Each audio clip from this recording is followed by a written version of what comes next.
And so it's important that our country and other like-minded countries lessen our dependence on China, because they will leverage this to bully whoever is acting, in their view, against Chinese interests. Right, and that's why President Trump has been ramping up efforts to get the supply chain here in America, so we're not reliant on China for these very important items like rare earth magnets. Japan also launching the world's first deep-sea mission aimed at unlocking rare earth elements so that it can have those independently for goods like defense systems, autos, and tech. It's an effort to reduce Tokyo's reliance on China, as the U.S. and G7 allies do the same. I spoke with Interior Secretary Doug Burgum yesterday on this program about reshoring rare earth mining. Watch this.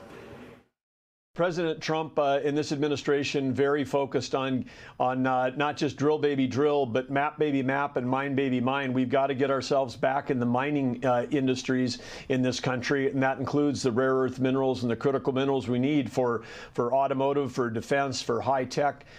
They're essential to everyday life today to have our capability here and have it be secure. There's a resolve among the free world to not get in this position where China can have a stranglehold on the minerals. So, Mr. Chairman, what can you do at the China Select Committee? I mean, look, we've talked about this over and over again, but when you're taking a look at China and its support of Iran, Roger Robinson has told us that the 40 Chinese companies primarily responsible for propping up Iran are all traded on U.S. exchanges. Yeah.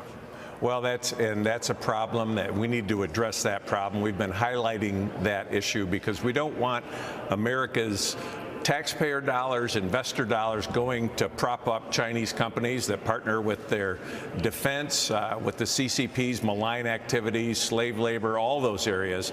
But in the area of critical minerals, our select committee has already, I met recently, just yesterday, in fact, with Ro Khanna, who's the incoming ranking member, and we talked about how we can work together on lessening our dependence in the area of critical minerals and rare earths, partnering with like-minded nations, doing this in a bipartisan way with the authorizing committees in Congress, partnering with the administration to support this all-hands-on-deck effort, because I think this is a call to action.